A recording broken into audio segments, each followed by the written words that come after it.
Şimdi hırkamızın kapşon yapımı için gözlerini çıkarmaya başlayacağız. Şuradan her aralıktan batarak aynı örnek devam ediyormuş gibi yukarıya gözler çıkaracağız. İlk olarak tepemizden tığımızı geçirdim. Şöyle bir geçiriyorum. İpimi şöyle yaptım. Sıkılaşması için, sağlam olması için bir zincir çektim şöyle. Bu ilmeğimi şişime taktım.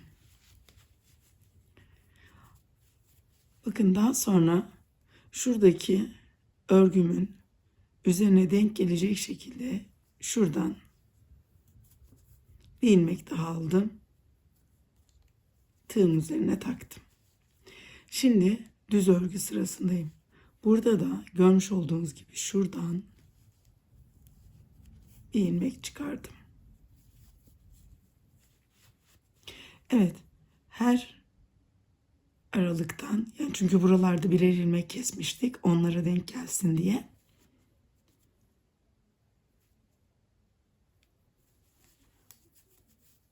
İlmeklerimizi çıkararak yakamızın başına geliyoruz.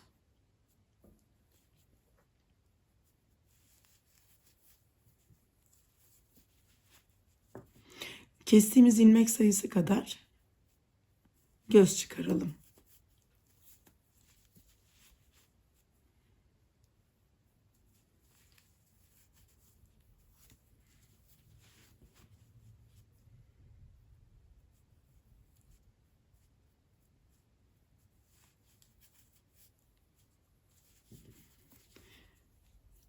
Evet, sayalım bakalım. 1, 2, 3, 4, 5, 6, 7, 8.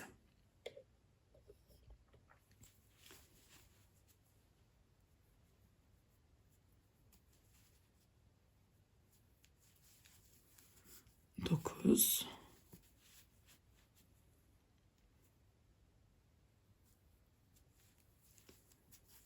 10,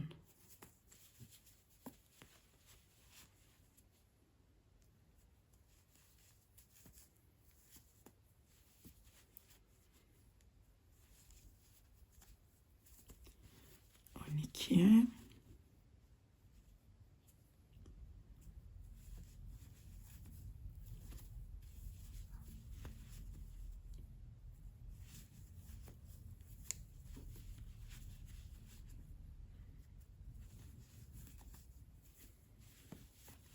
15.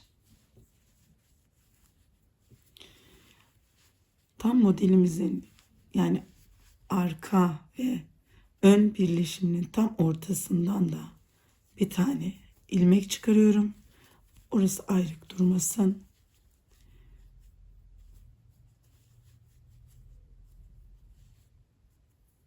Evet.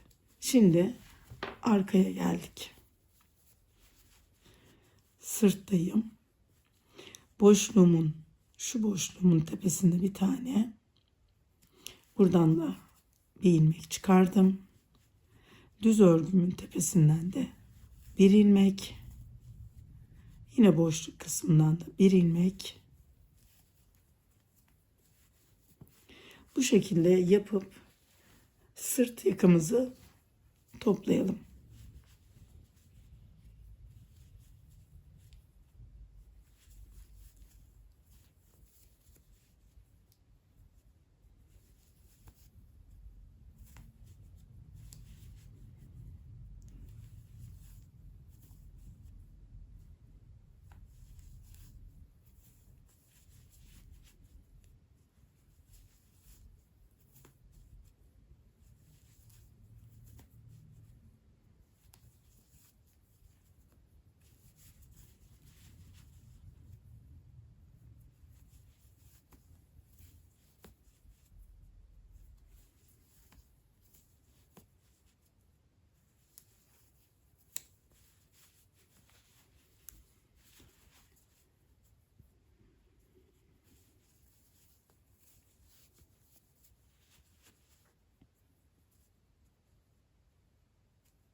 Evet, düz olandan da çıkardım. Tersten de bir ilmek. Evet, geldim omuz başındaki şuradan da yine bir tane göz çıkardım. Şimdi buradan kestiğimiz kadar, yani 15 ilmek daha çıkarıp başına geliyorum.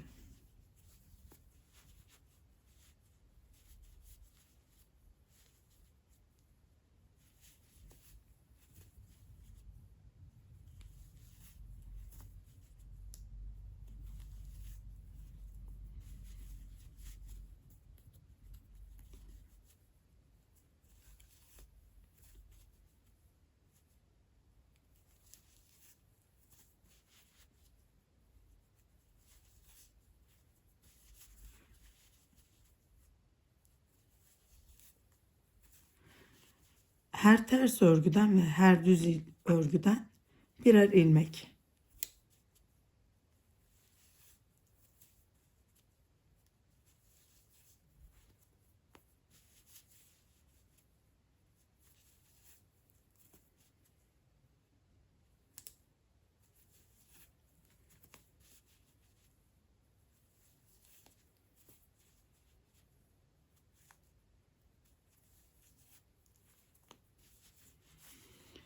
Sayalım.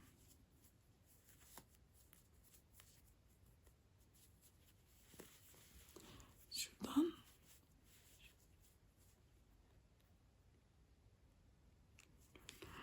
14 ve son ilmeğimde buradan şöyle 2 kat alalım. Tek kat olup da esneme yapmasın. Evet. 15. ilmeğimizi de çıkardım. Evet. Evet. Şişimizde toplamda 55 tane ilmek var. Şimdi örneğimizi kuruyoruz.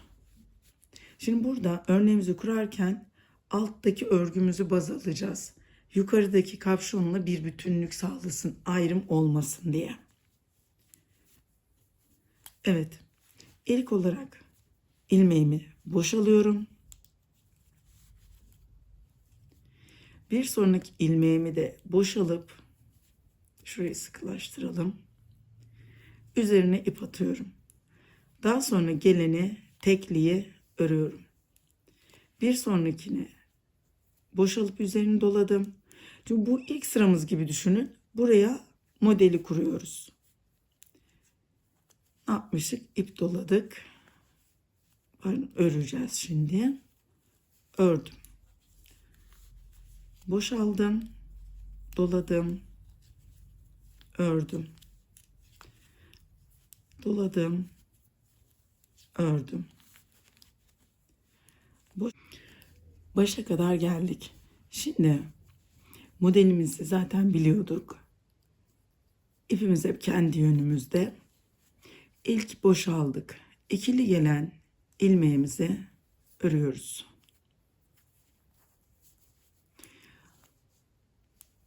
Boş gelen ilmeğimizin üzerine doluyoruz. İkili gelenleri örüyoruz.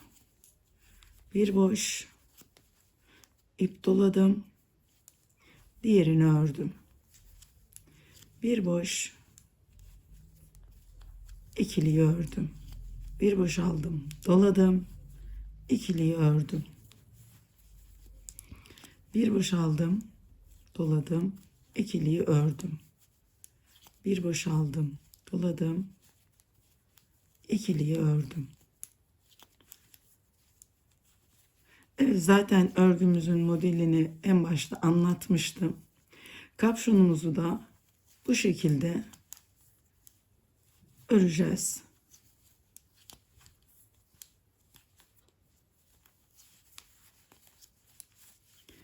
Evet. Böyle örelim kapşonumuzu da. Bitişinde yine buluşalım. Biraz daha göstereyim. Bir tek doladım. İkilileri örüyorum. Evet, tekimi aldım, doladım. ikililerimi örüyorum.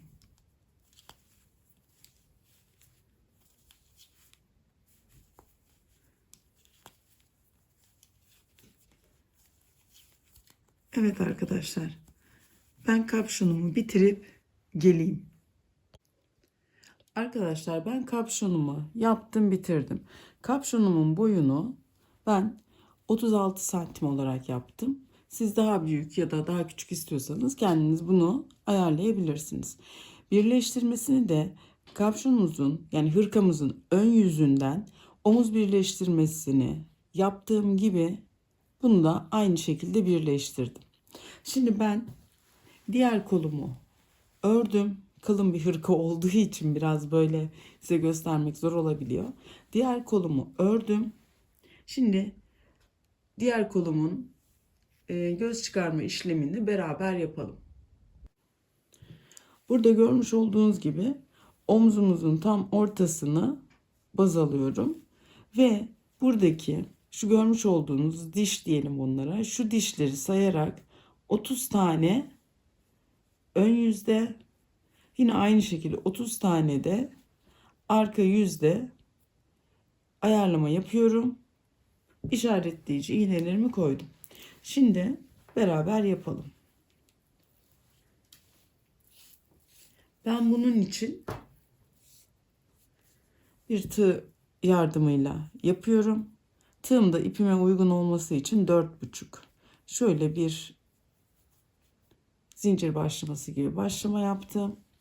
Şimdi işaretleyicimin olduğu yere giriyorum. İlmeğimi buradan çıkarıyorum ve bir zincir çekiyorum buraya sağlamlaştırmak için. İlk aldığım gözü hemen şişe takıyorum.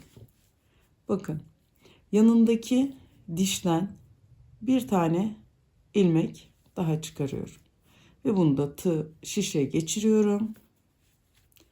Bir sonraki dişin altına girerek buradan da bir tane, evet 3 tane ilmeğim oldu. Burada bir diş atlıyorum. Çünkü çok sıkı ve balonlu olmasın diye bir diş atlıyorum. Bir sonraki dişe girip yine göz çıkarıp şişime takıyorum.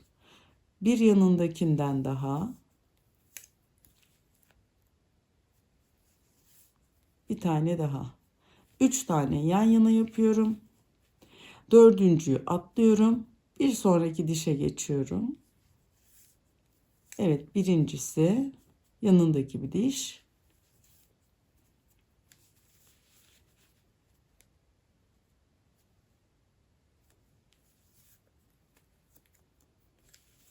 Evet, böyle bir taneyi de atladım tekrardan. Ben genelde gözlerimi bu şekilde topluyorum. Kol çıkarırken, yaka çıkarırken. Evet, burada bakalım kaç oldu? 3, 6, 9, 12. Bir tane atladık.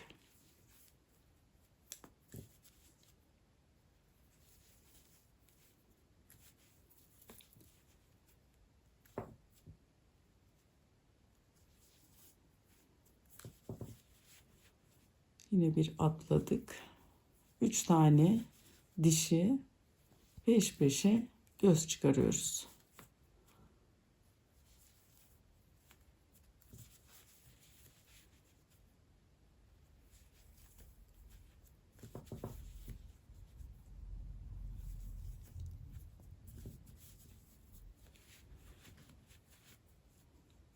Sizler de İlmek YouTube kanalıma abone olur, beğeni yaparsanız beni mutlu edersiniz. Evet, bunu da yapalım. Buradaki bir dişimizi de alalım. Bakalım sayalım kaç tane oldu. Şöyle.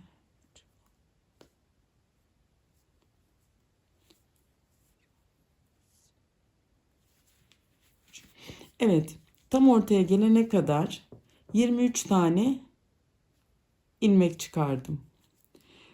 24. ilmeğimi de tam burada ortada iki omuz birleştirmenin olduğu yerden çıkarıyorum. Aynı şekilde burada da 23 tane ilmek çıkaracağım. Aynı işlemi burada da yapıyorum.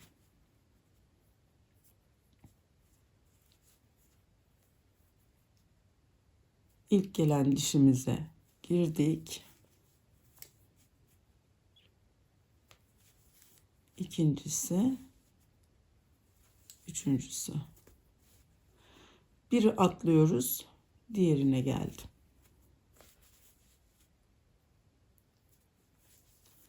Evet, bu şekilde sıranın sonuna kadar gideceğim. Ve sonra da bildiğiniz gibi modelimizi kuracağız.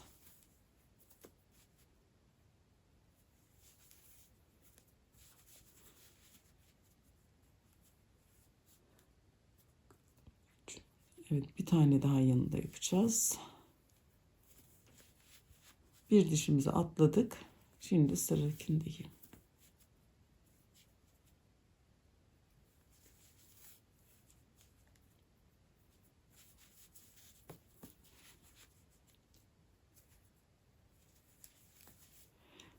Bu ipi gözleri çıkarırken çok seyrek yapmayın ki çok delik delik olmasın. Çok da sıkı yapıp da kastırmayın.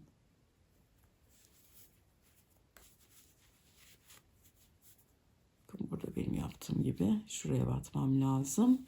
Evet.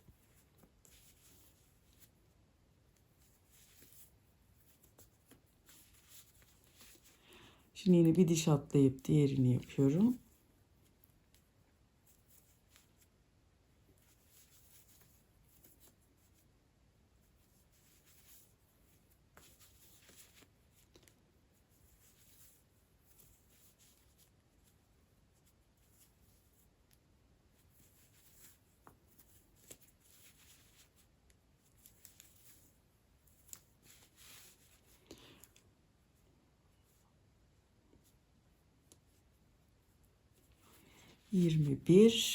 Bir tane atladım. 22 ve işaretleyicimin yanında da yaptım 23. Evet, 23 ilmek bu tarafta, 23 ilmek bu tarafta. Bir tane ilmeğim de ortada. Evet, şimdi model kurulumunu da göstereyim size. Yine biliyorsunuz her zamanki gibi ilmeğim ön tarafta. Şu iğnemi bir çıkarayım şuradan. Artık bununla bir işim kalmadı. İlk ilmeğimi boşalıyorum. İkinci ilmeğimi örüyorum. Bir sonrakine ip doladım. Ördüm. Boşaldım. İp sardım, ördüm. Evet, örnek kurulumumuz böyleydi biliyorsunuz. Bunu sıra başına kadar yapacağız. Aynı şekilde bir üst sırada da ikilileri örüp teklileri örmeden alıp ilmek atıyoruz üzerine. Evet. Şimdi ben size diğer hırkamın, diğer kolunun santim ölçüsünü de vereyim. Düşük kollu bir hırka olduğu için, düşük omuzdan olduğu için ben 49 santim yaptım boyunu. Siz kendi kol ölçünüze göre yapabilirsiniz. Evet, hırkamın bitmiş haliyle de sonda buluşuruz. Evet, şimdi hırkamızın bu kolunu da ördüm. Şimdi lastik kısmına geldik. Lastik kısmında göstereyim. Şöyle bir detayımız var. Bunu beraber yapalım. Sonra da hırkamızı bitirelim. Şunu şöyle atayım. Daha rahat görün. Evet. Şimdi burada hem kesme işlemini yapacağız hem lastik kısmını yapacağız. İlkimi boşaldım. Şimdi normal lastik kurar gibi yapıyoruz. 2 tane ilmeğimi ördüm. Pardon, yanlış yaptım. Buranın çünkü düz gelmesi gerekiyor.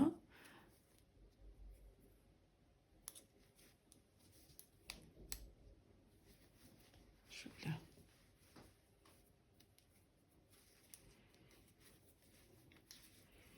Evet. Şimdi buranın düz gelmesi gerektiği için ilk ilmeğimi boş aldım. Dolandı iyice birbirine. İpimi öne aldım. Evet, şimdi lastik kurumuma başladım. Burası düz olduğu için bu örgümü düz. Yani bir düz bir ters yapıyorum. Şimdi sıradaki geleni de ters ördüm.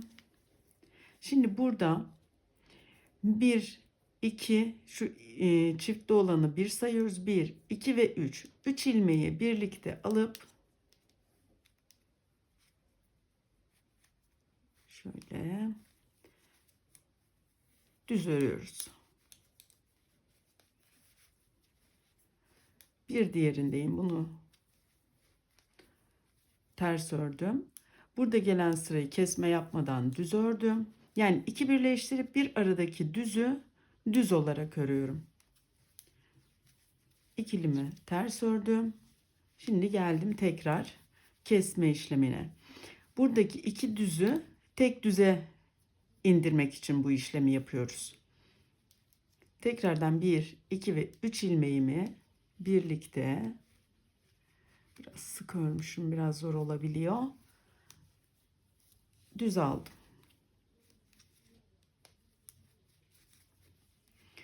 Sonraki ilmeğim ters. Düz ilmeğimde kesme yapmıyorum. Öne aldım ipimi. Bir düz bir ters gibi. Şimdi geldiğimde tekrardan 1, 2 ve 3 ilmeğimi birlikte alıyorum. Düz örüyorum. Şimdi tersindeyim. Düze geldiğinde kesmeden yapıyorum. Tekrar ters. Tekrar 1, 2 ve 3'ü birleştiriyorum.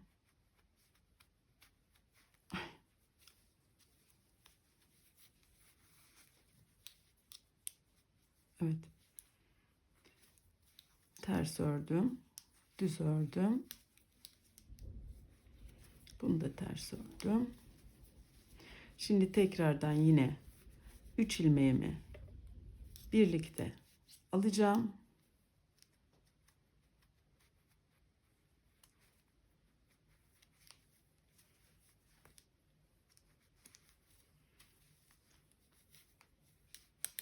Evet.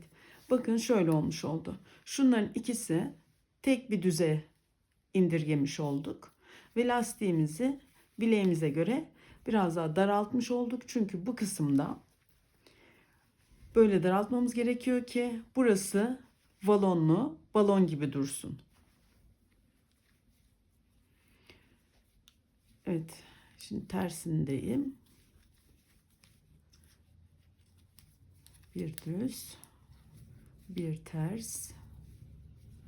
Tekrar üçlü kesimime geldim. Yani arada bir tane düzümü düz olarak örüyorum.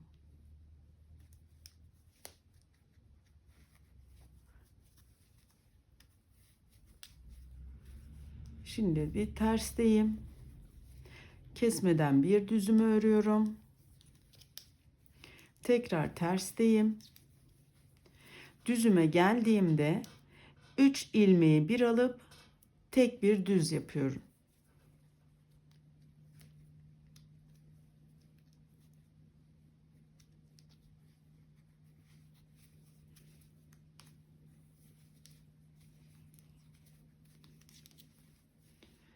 Düzüm ve tersimle bitiriyorum. Evet, bilek için kaç ilmek kalmış lastiğimiz için? 2, 4, 6, 8, 10, 12, 14, 16, 18, 20, 22, 24, 26, 28, 30, 32. 32 ilmeğimiz kalmış.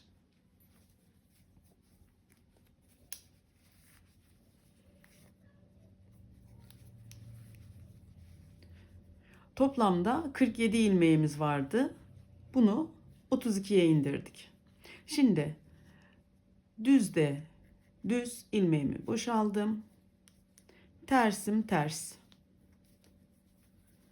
Düzüm düz. Tersim ters. Yani bir düz bir ters lastik olarak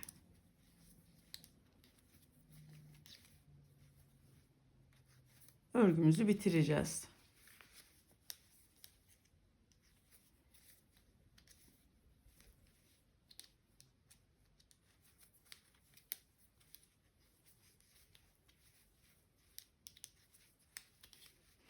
Sizler de yaptığım örgülerden haberdar olmak isterseniz bildirimlerinizi açabilir.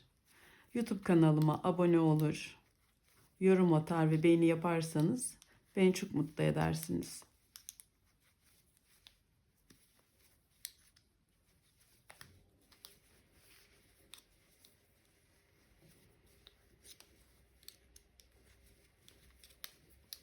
Evet, bu şekilde lastiğimi öreceğim. Bakın ben burada bilek lastiğim biraz daha geniş olsun diye kaç sıra yapmışım size sayayım.